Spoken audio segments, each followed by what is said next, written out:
রবিউল আউয়াল মাসের কোনো গুরুত্বপূর্ণ আমল আছে কিনা, থাকলে কোন আমল করা যেতে পারে এবং কোন কাজ থেকে আমরা বিরত থাকতে পারব। রবিউল আউয়াল মাস আসলেই আমরা ঘটা করে অনেক কাজ করি যেগুলোর সাথে শরীয়ত আসলে সম্পর্ক রাখে না। রবিউল আউয়াল আরবি মাসের অত্যন্ত গুরুত্বপূর্ণ মাস। সৈয়দুল মুরসালিন, খাতামুন নবিয়্যিন, ইমামুল মুরসালিন ওয়ান নবিয়্যিন নবী করিম সাল্লাল্লাহু আলাইহি সাল্লাম এই মাসে পৃথিবীতে আসছেন। সোমবারে তিনি পৃথিবীতে জন্মগ্রহণ করেছেন। নবীজি সাল্লাল্লাহু আলাইহি সাল্লাম এই জন্য সোমবারে রোজা রাখতেন। নবীজি সাল্লাল্লাহু আলাইহি সাল্লাম সোমবারকে বিশেষ মর্যাদা দিতেন। বৃহস্পতিবার যেহেতু আল্লাহর কাছে আমলনামা উঠানো হয়, এজন্য ওই দিনও নবীজি রোজা রাখতেন। তাহলে রবিউল আউয়াল মাসে আমরা প্রধানতম একটা আমল করতে পারি, এই নবীজি সাল্লাল্লাহু আলাইহি সাল্লামকে যারা ভালোবাসি আমরা এই সময়ে আমল হিসেবে আমরা রোজা রাখতে পারি, রোজা, নফল রোজা।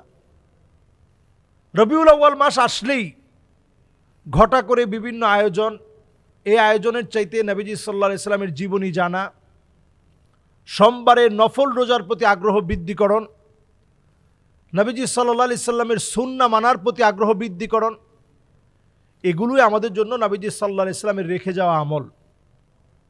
আর রবিউল আউয়াল মাস আসলো, চলে গেল, আমি শুধু আশিকে রসুল নিজেকে দাবি করলাম, কিছু হালুয়া রুটি আমি খেলাম, জিলাপি খেলাম, এর মধ্য দিয়ে শেষ করে দিলাম। নবীজির একটা সুন্নাহ আমি আমার আমলে আনার চেষ্টা করি নাই।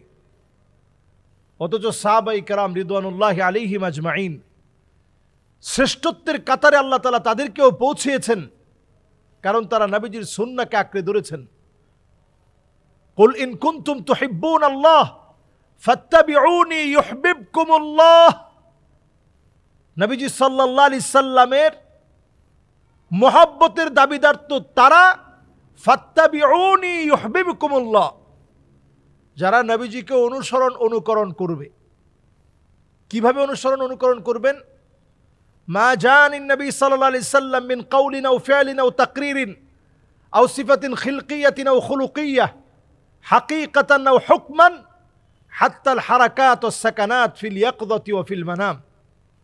প্রিয় ভাইয়েরা, খেয়াল রাখতে হবে আমার কথা, আমার বার্তা, আমার চলা, আমার ফেরা, আমার খাওয়া দাওয়া, এমনকি ঘুম পর্যন্ত নবীজি সাল্লাল্লাহু আলাইহি সাল্লামের মতো হচ্ছে কিনা। আমরা যেভাবে ঘুমাই, রাসূল কি এভাবে ঘুমাতেন? ডান দিকে ফিরে নবীজি হাতটাকে এইভাবে দিয়ে নবীজি ঘুমাতেন, এটা মিলিয়ে নেয়া। হাসলে নবীজি ঠোঁট দিয়ে মুস্কি হাসতেন, অট্ট হাসি কখনো তিনি হাসতেন না। তিনি মানুষের দিকে তীক্ষ্ণ নজরে তাকাতেন না। সুন্দর কিছু দেখলেই তিনি মাশা আল্লাহ তাবারাকাল্লাহ বলতেন। ছোট ছোট বাচ্চাদেরকে তিনি দেখলেই দোয়া করে দিতেন, আল্লাহুম্মা ফাক্কিহু ফিদ্দীন ওয়া আল্লিমহু তা'উইল ওয়া হাব্বিব ইলাইহিন নাস। নবীজি দোয়া করে দিতেন, আল্লাহ তুমি তাকে দ্বীনের বুঝ দাও, জ্ঞান দাও, মানুষের প্রিয় পাত্র বানিয়ে দাও। নবীজি সাল্লাল্লাহু আলাইহি সাল্লাম দোয়া করে দিতেন, আল্লাহুম্মা আল্লিমহুল ইলমা ওয়াল হিকমা ওয়াল হিসাব। আল্লাহ তুমি তাকে ইলম দাও, জ্ঞান দাও, হিসাবের জ্ঞান দাও। ওয়াকিহিল আযাব, জাহান্নামের আগুন থেকে আল্লাহ তুমি তাকে মুক্তি দাও। যে নবী সাল্লাল্লাহু আলাইহি সাল্লাম পুরোটা জীবন জুড়ে আমাদেরকে দিয়ে গিয়েছেন, কিছু তিনি নেননি। ক্ষুধার যন্ত্রণায় কষ্ট পেয়েছেন, কষ্ট করেছেন, একদিনও আল্লাহর কাছে বলেনি যে আল্লাহ ক্ষুধার যন্ত্রণা আমি কেন কষ্ট করব।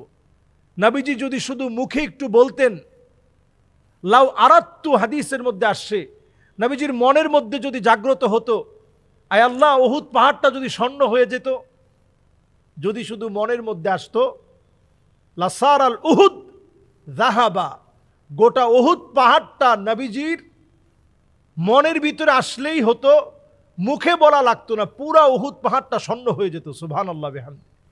সে নবীজি আমাদের জন্য এই কষ্ট করে গেলেন, আমাদের জন্য এই পরিশ্রম করে গেলেন, উম্মতের মায়ায় কান্ডারি হলেন। সেই নবীর উম্মত হিসেবে আল্লাহ রাব্বুল আলামিন আমাদের যাদেরকে কবুল করেছেন, আমরা সোমবারে রোজা রাখার চেষ্টা করব।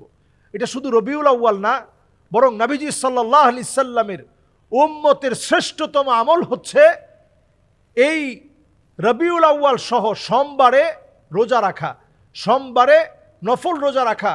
এটা রবিউল আউয়াল শুধু না, নবী সাল্লাল্লাহু আলাইহি সাল্লামের উম্মতের শ্রেষ্ঠ আমল হচ্ছে সোমবারে রোজা রাখা। বৃহস্পতিবারে পারলে রোজা রাখা। আমরা এই দুইটা আমল ইনশাআল্লাহ এই রবিউল আউয়াল থেকে আমরা শুরু করব।